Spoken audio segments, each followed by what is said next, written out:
Hello guys, this is Doron's Movies and welcome to the 10th episode of the Versus series. Today we'll be discussing the battle between Anduin and Sylvanas based on the information that we have. So with that covered, I will try to speculate a possible battle scenario.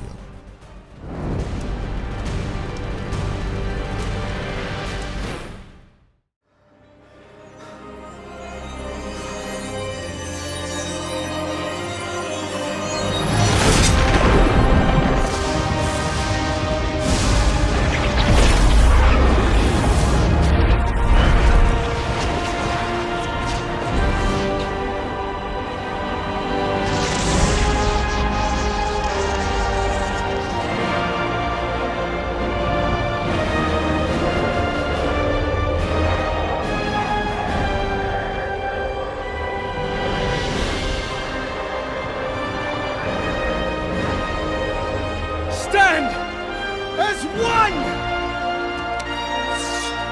for the Alliance!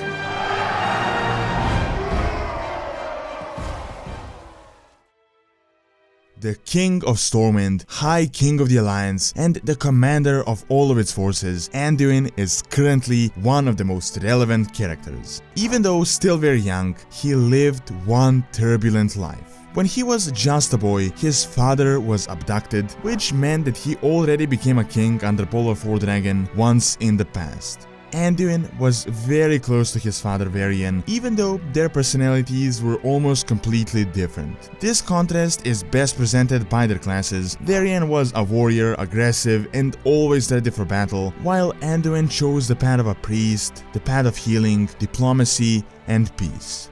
In a way, they balanced each other out, as his father taught him about the reality of the world and how peace is not so simple, while Anduin influenced his father to be more diplomatic and open to negotiation. From a very young age, Anduin was taught to have great potential as a servant of the light, which was proven by his abilities, especially in the recent times. Through the years, he gained experience in the campaign in Pandaria, but he was definitely caught off guard by the Broken Shore. The death of Wrynn came unexpectedly, and Anduin was forced to become a leader, even though not fully ready. Still, he absorbed his father's lessons and became the High King of the Alliance. Even though unexperienced and under a great burden, he proved to be a great leader in the campaign against the Burning Legion. Now, in Battle for Azeroth, Anduin is leading the Alliance during possibly the most dire times. As the Supreme Ruler, the fate of his people, as well as Azeroth, rests in his hands.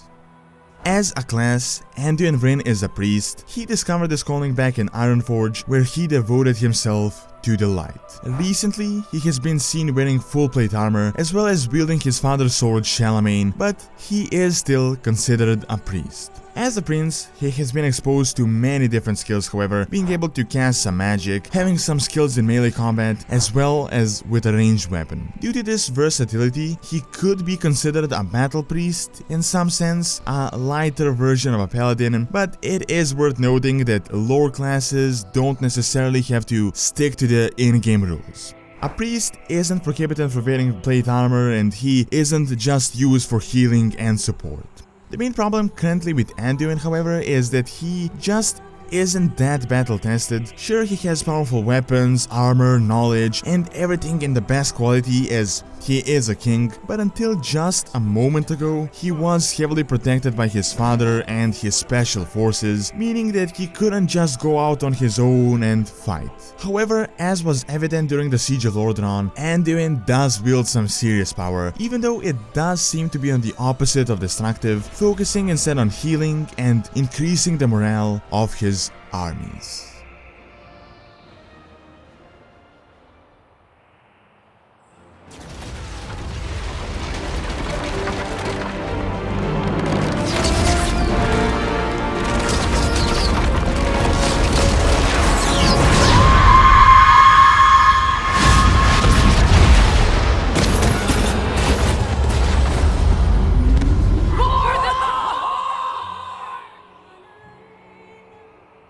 The Dark Lady, the Banshee Queen, and the War Chief of the Horde, Sylvanas is possibly the most important figure in the new conflict.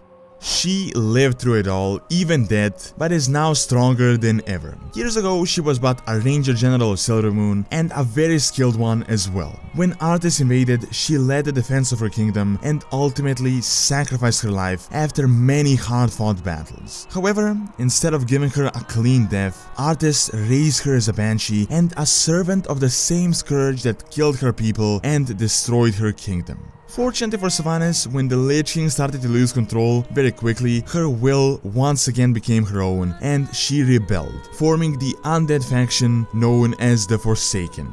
Under her command, she joined the Horde and ultimately helped in her main goal to bring about the fall of Arthas. Yet, when this finally occurred and Arthas was dead, she felt the emptiness inside, as well as satisfaction, and feeling like there was nothing left for her in this world, she hurled herself off the frozen throne into the abyss. Shockingly, however, she realized that there will never be peace as an undead, and that only terror awaits within the dark void. The Valkyr offered her a pact to resurrect her and bring her back to the material plane, giving her an entirely new perspective. From the vision she saw, Sylvanas realized that she must now remain living for as long as possible, if not for herself, then for her people. This realization led to the very aggressive campaigns in the Eastern Kingdoms, leading to the fall of many human settlements and even kingdoms such as Gilneas. A few years later, after the death of Vol'jin, Sylvanas, much to the surprise of many, became the war chief and led the Horde in the battle against the Burning Legion. Now, in the new conflict, she continues her previous plans, and as we can see, her own city is under siege and a place of a very important battle. We don't know yet what will happen, but there is no doubt that Sylvanas is one of the most important characters deciding the fate of Azeroth.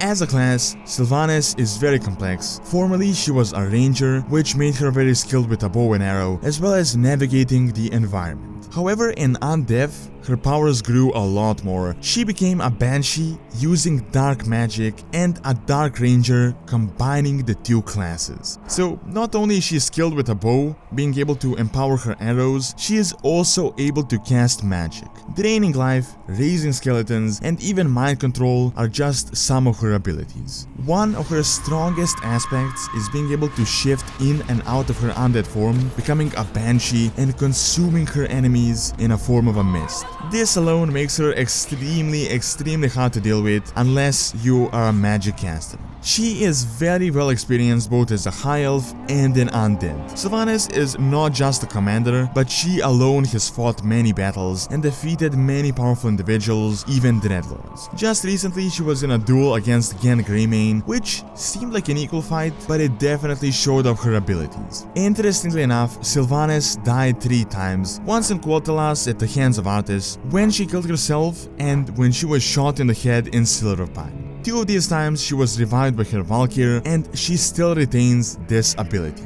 Without a doubt, Sylvanas is one difficult opponent to face. So how would a battle scenarios between Anduin and Sylvanas look like?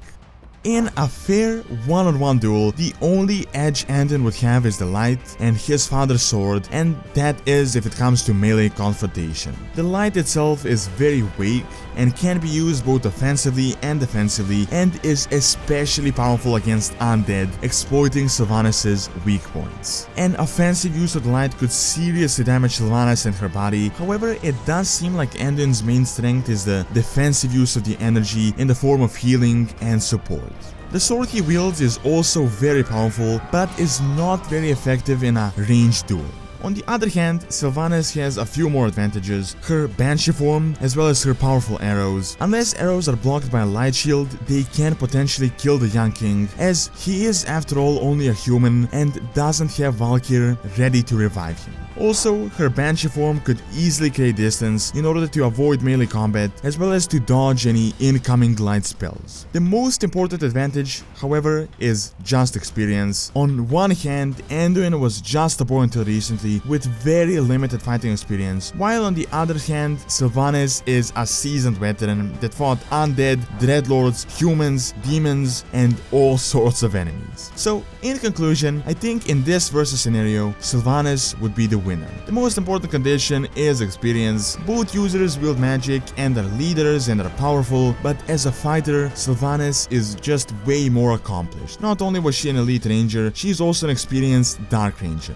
This, in my opinion, could completely turn the tide of battle. Of course, this is just my opinion based on the analysis of the information that we have, so feel free to leave your opinions below and who you think would win in the battle between the leader of the Alliance, Anduin Wrynn, and the war chief of the Horde, Sylvanas, Windrunner. Alright, and that is all I have for this video. Do leave your thoughts below on what you think, and don't forget to like and subscribe, as it really helps out and keeps all the content going. Thanks a lot for taking time out of the day to watch this video, and see you next time.